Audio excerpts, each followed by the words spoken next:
After 2 years of promises, they gave my promotion to the worst person on the team. So I left and let them sink. I've been working at this marketing company as a graphic designer for about 3 or 4 years. When I first joined, our team was tiny, just 3 of us, including my team lead, who was an absolute legend. I learned so much from him. We tackled huge projects and had late nights filled with brainstorming, and it felt good knowing I was contributing to something meaningful. As we grew, I quickly became the go-to person on the team. I was training every new hire, leading projects, running presentations, and even setting up workshops to share design strategies.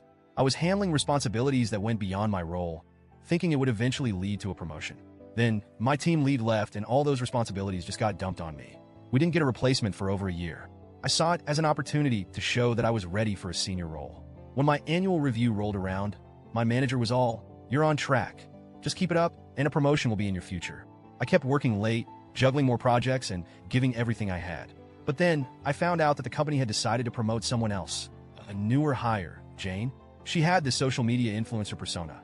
Bubbly, loud, always talking about her brand and her followers. To be clear, Jane had barely been on our team for a year. Her Instagram and TikTok were full of day in the life of a designer posts, featuring fancy coffee, aesthetic office selfies, and captions about #hustle_life. But her work ethic was questionable at best. She'd hand off half-finished projects to me, saying, "I'm just so busy with my followers. Can you finish this up?" And she wasn't kidding. She had a decent following online.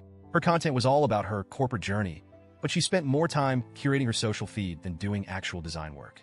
I'd often find her snapping selfies or posting stories about her busy day while I was fixing her mistakes. But somehow, management loved her. She'd sweet-talk them, constantly dropping numbers about her social engagement and how much attention her personal brand brought to the company. They ate it up. When she was promoted to senior designer, I couldn't believe it. Jane didn't understand the basics of our workflows, didn't know how to work with stakeholders, and barely managed her own projects without help. Meanwhile, I was the one doing the heavy lifting. After that, Jane's behavior got even worse. She strutted around the office like she was some kind of creative visionary, setting team guidelines that she barely followed herself. She'd go on about brand alignment and design synergy, which she probably picked up from one of her own TikToks, but most of us couldn't see the value in it. Stakeholders started requesting me for projects instead of her, saying she was unprofessional or just impossible to work with. Then, we finally got a new team lead. I thought, finally, someone who might see through this.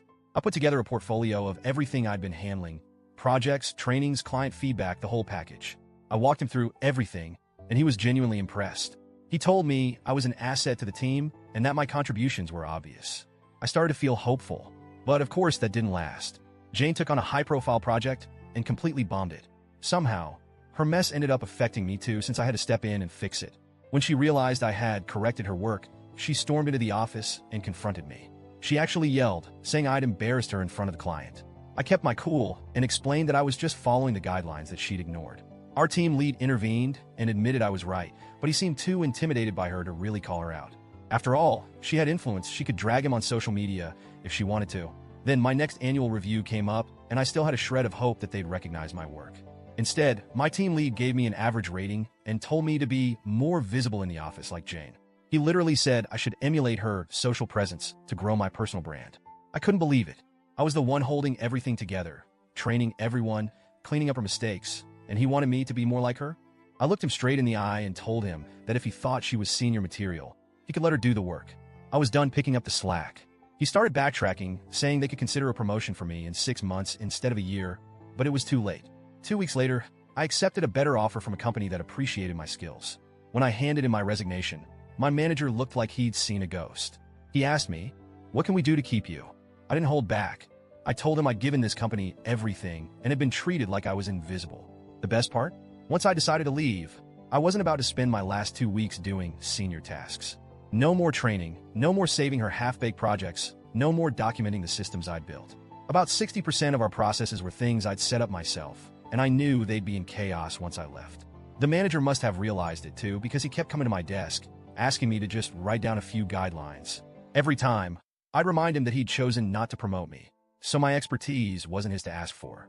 On my last day, as I handed in my badge, I felt like I was finally free. Jane may still be posting corporate hustle selfies, but I don't have to pretend to respect it anymore. And now, I'm at a job where my work is actually appreciated. Looking back, I hope my old manager learned a lesson. Maybe he'll realize what happens when you ignore someone's loyalty and hard work in favor of a social media persona. If not, well, it's not my problem anymore.